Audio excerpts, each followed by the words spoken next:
Hello, everybody. Welcome back to the It's More Than Just a Game podcast, where I, Liam Murray, and Declan Kenny take a look at the past week's sporting action. For today's episode, or the first of the two episodes that are coming out today, we're going to be taking a look at the Elite Eight in the NCAA March Madness men's tournament. After some great games this past weekend, we're now on to 8 remaining to be crowned national champion. All right, let's get the ball rolling here with the Monday night game. So tonight, first game we're going to be talking about is the 12-seed Oregon State taking on 2-seed Houston. That's going to be at 7:15 tonight, so Eastern. Houston does have a 92% chance to win according to ESPN's Basketball Power Index. In the Sweet 16, they beat Syracuse 62-46. One of my key players for them is Quentin Grimes. The key to the game would be continue the great defense that got them past Syracuse, continue to play with toughness, and keep winning the rebound battle. As for the Cougars, they entered Saturday night's game against Syracuse, and hot shooting Buddy Boeheim allowing a national low 37.3% shooting. They held Syracuse to 28% from three while locking down Buddy Boeheim. He actually finished the game with 12 points after averaging 28 over the 4 games previous to that. Kelvin Sampson said he hadn't reflected on the of his team's 62-46 win over Syracuse, sealing the school's first trip to the Elite Eight in 37 years. Last time it happened in 1984, Hakeem Olajuwon was a consensus first-team All-American for a Houston team that lost to Georgetown in the national championship game. Yeah, I was surprised that they got this far. I didn't really, like I said in the last episode, I didn't like their game against Rutgers. I felt they're very fortunate to win that game. Rutgers really lost it. But then I expected this game to be a lot closer than it really was. It was one of the most whelming games that I was excited for, but it didn't really pan out that way on the weekend. But Houston, they proved me wrong. A great performance over Syracuse. They stopped Buddy Boeheim, and they just did what they had to do. If they continue to play good basketball, I could see them going forward. Yeah. I really like the defensive performance, and I thought it was fantastic. They didn't fall for the 3-point contest bait that we talked about.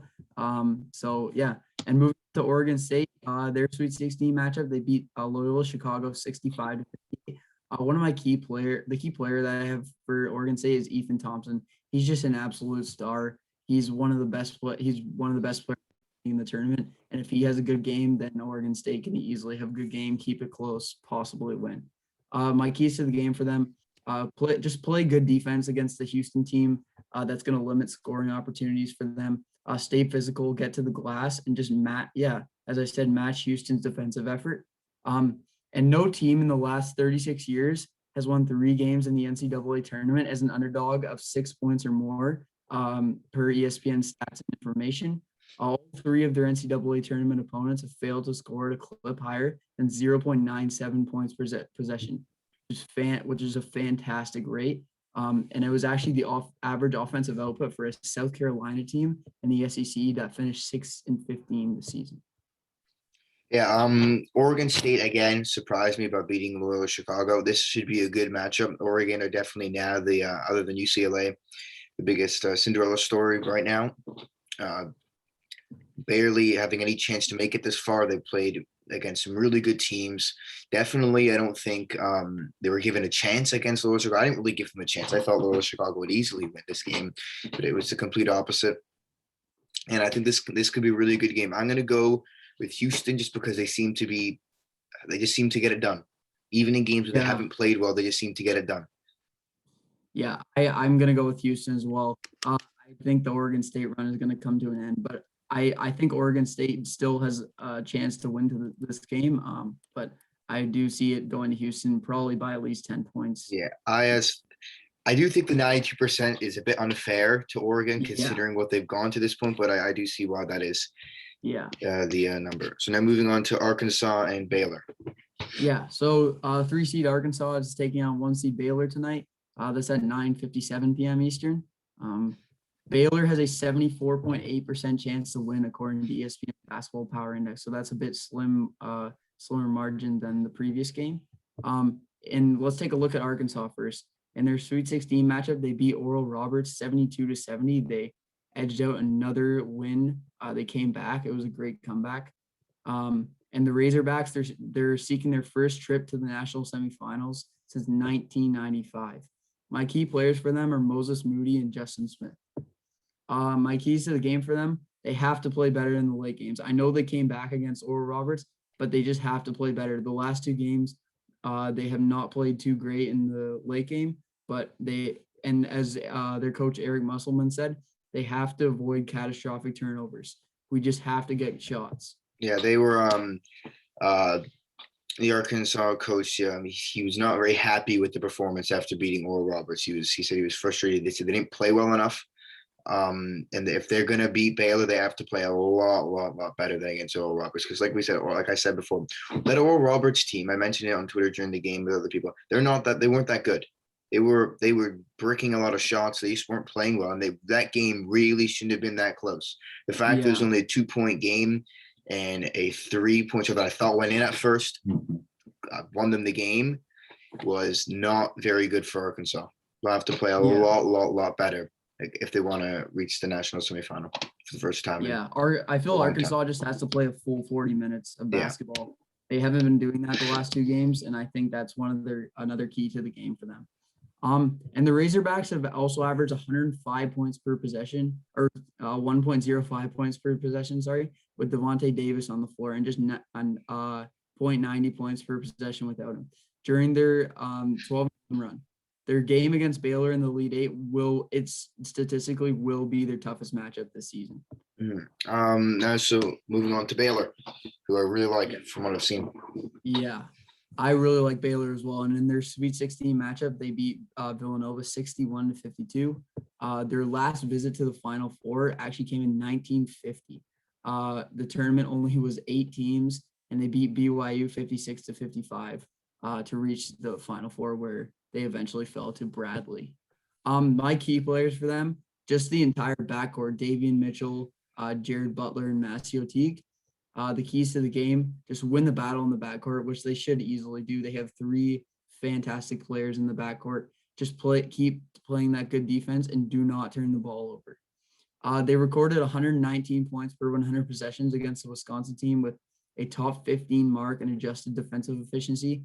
That's much thanks to their backcourt.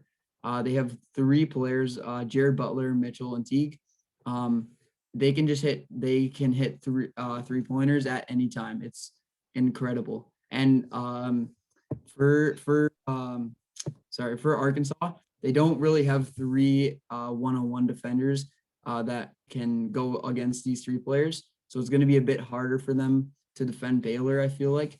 And that's what gives Baylor the competitive advantage in this game, for me at least. Yeah, I'm going to go with Baylor in this one. They played great against Villanova. This Arkansas, unless they prove me wrong, that showing against Oral Roberts was not good enough to even make this a 10-point game against a really strong Baylor team. So I could definitely see Baylor winning by 10 or more. I hope not for the sake of entertainment, but I could definitely see it. Yeah, I'm going to go with Baylor as well.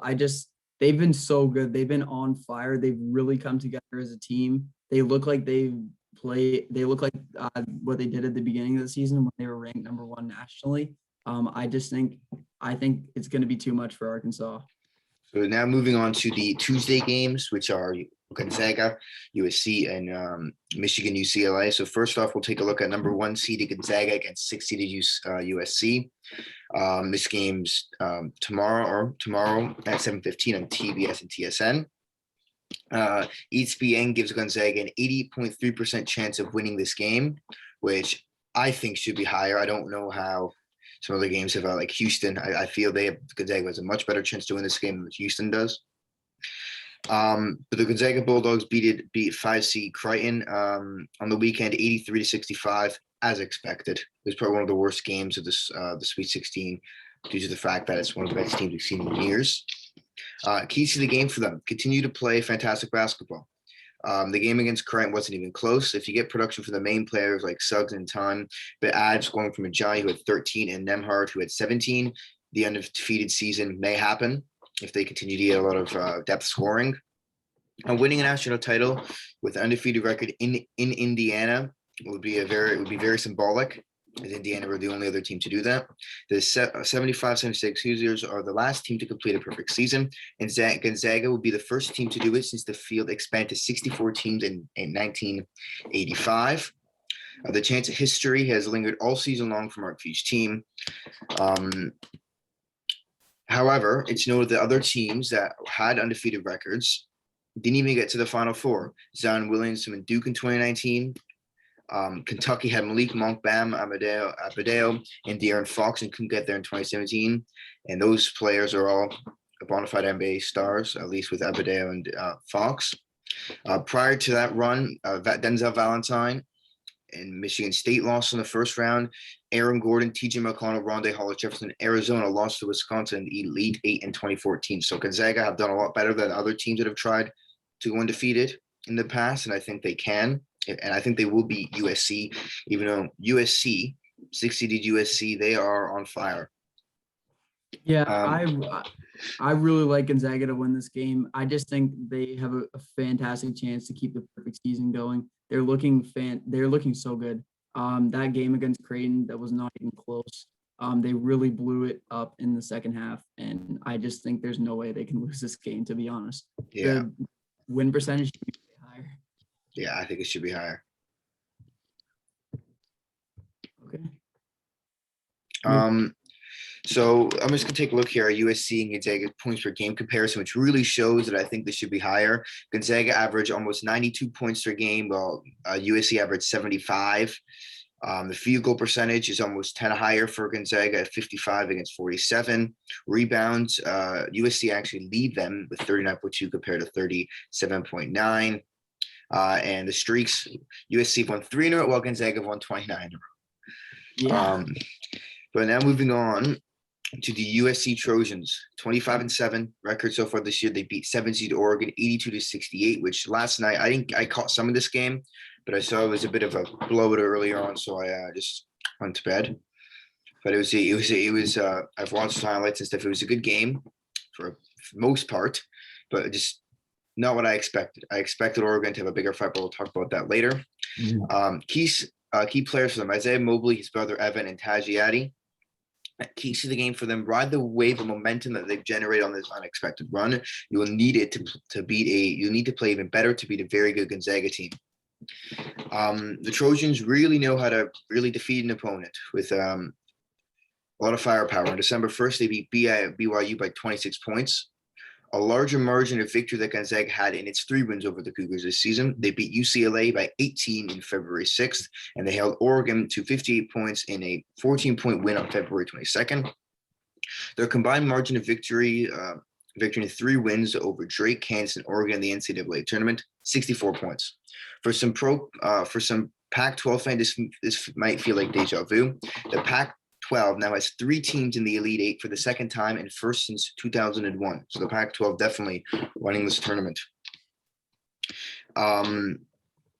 Anthony and Enfield Skull enter Tuesday's matchup as a massive underdog. I think the biggest underdog in this Elite Eight. They're a very good team with projected top 3 pick Evan Mobley. On Sunday, USC smashed Oregon. It was for the second time in season, in fact. They just defeated Iowa in the second round of the NCAA tournament, and they just continue to play really well. They made 59% of their 3-point attempts in the victory. Isaiah Mobley and Evan Mobley combined to score 23 points against the Ducks, but it was Tajiati who had 20 points, 3 for 6 from the 3-point line, and Isaiah White, 22 points, 4 for 5 beyond the arc, who explored this space Oregon offered in its attempt to stall the Mobleys. Tuesday will be good. If they can continue to get the depth scoring and shoot that well from the 3-point line, it'll be a good game. I don't think they'll win, but I think they can definitely make it interesting. Yeah, I really like USC. I really like the run they've been on. I think Evan Mobley was a fantastic defensive player and offensive player, but the Mobley brothers have been one of the stories for USC over the course of this tournament. I think they're gonna have to play the game of their lives to even come even close to Gonzaga. For that reason, I just have Gonzaga winning this game. Yeah, I have Gonzaga, but I hope it's better. I think it will be better than the Creighton game. I actually I'm going to make this one within 10 points. I think USC are just going to continue to play. I think they're going to play, like you said, the game of their lifetime, but I don't think it'll be enough. Yeah, So I think moving so on too. to the final game, my Michigan Wolverines, who played fantastic yesterday. It was a clinic. We'll talk about that later. They face 11 seed UCLA, who also had a clinic against the Crimson Tide last night. This one's on March 30th, tomorrow at 9:57 p.m. So the final game of the Elite Eight. It's on TBS and TSN for Canadian viewers. Michigan has an 80.2% chance to win this game, according to the ESPN BPI. For Michigan, key players Hunter Dickinson and Eli Brooks. They are the two big players right now for this Michigan team, especially Hunter Dickinson. He was an absolute beast. It has been a beast all along this season. Franz Wagner was also fantastic yesterday. He's one of my favorite players on that team. Juwan Howard has turned Dickinson into a paint monster, and he makes life a lot easier for this team that's stacked with capable scorers. He's just the core, the main centerpiece of this team. Franz Wagner was the team's MVP. Like I said yesterday, 13 points, 10 rebounds, and 5 assists. If he continues to play like this, while the other stars of this team play well, I could definitely see them winning this game. But the anticipated offensive slide without Livers has not happened in this tournament. They've continued to play really well offensively and defensively. Michigan's points per 100 possessions in their 3 wins, 114 against Texas Southern, 119 against LSU, and 112 against Florida. All of that without the services of a player averaging 13 points per game and connecting on 43% of its 3-point attempts. The Michigan offense has kept rolling because the team's head coach is already one of the best in college football, Juwan Howard. If the Wolverines can get past UCLA and the Elite Eight, they might complicate, I think they will complicate, Gonzaga's path to the undefeated season. They were just fantastic on the weekend, and I really like them in this tournament. They've proved a lot of people wrong, especially without Livers. Yeah. And that's all I really have to say about them going into this game. Yeah, I really like Michigan coming in this game. I do think if you look at the stats, are pretty similar to UCLA, but I just think they have better depth than UCLA. I don't think UCLA has enough to win this game, but they do. I think this game will be close, and they just have to play the same way they did against Florida State, to be honest, because that was a fantastic game. Mm-hmm. Everyone came to play. And I just think, they have to play the same against they did against FSU for them to win this game. Yeah, it was a clinic, and now moving on to UCLA, who had I think the game of the tournament. Arguably, the ending of that game was just fantastic. If Alabama made one more free throw, they would have been facing off against Michigan. Poor guy. But for UCLA, they beat Alabama, like we said, 88-70 in overtime yesterday. Key players for them, Johnny Juzang. He was fantastic. He did end up fouling out yesterday, but if he continues to play like he has throughout this tournament, they'll make life very hard for Michigan. The Bruins 88-78 win over SEC regular season and conference champion Alabama. They shot the Crimson Tide shot 11 for 25 from the free throw line, and is one of the reasons UCLA won that game. They need to be better, and they need to not get into foul trouble if they want to win this game. They cannot have Johnny Juzang foul out, and early foul trouble really hamper their chances. Yeah, that was one of the games of the tournament last night, by the way. That was great. Even though I really like how UCLA last night was able to rebound even after Juzang fouled out. I think that really shows what they can do as a team. But Juzang is 100% a key player, and if he does not play well, I do not think they have a chance. Mm-hmm. But obviously, if he brings his game and everyone does their thing on UCLA, they can hold this thing close, because I do think that they really have come together during this tournament, such as, for example, like Baylor, actually. And I think they can hold it close, but I do think Michigan will end up winning in that. I just don't really see how UCLA can win this game. Yeah, UCLA have to play. They played well, but Juzang, like we said, cannot foul out with under 2 minutes. I think he's very fortunate that the Alabama player, I forget his name, missed the 2 free throws, because all the attention right now in the national media would be on him, I guess, not him costing the team the win. He's their best player by far. He's been fantastic in this tournament, averaging 20 points per game. But this team really showed their depth. The Bruins showed their depth. Really, they could not miss an overtime against Alabama, and that's due to their depth pieces, even without Juzang. They'll have to stop Dickinson from being a complete beast, which is not many teams have been able to do. And they just got to hope Michigan's depth, I guess their luck runs out without Livers. Because at some point when you lose a talent like that, you're going to start to slide offensively. But we'll see what UCLA can do. I'm going to go with Michigan by a few. Yeah, same. I would have to agree with that. So all these games, hopefully they're all good. I think they all will be. I think the only blowout will arguably Gonzaga winning their game. But for these games, I'm going to go with Houston, Baylor, Gonzaga, and Michigan. And that's really all for this Elite Eight preview episode. Later tonight, we'll have the Sweet 16 recap. Tomorrow, the Bahrain Grand Prix recap as well. Then later this week, a MLB season preview. So thank you all for listening. And you hope you have a great rest of your day.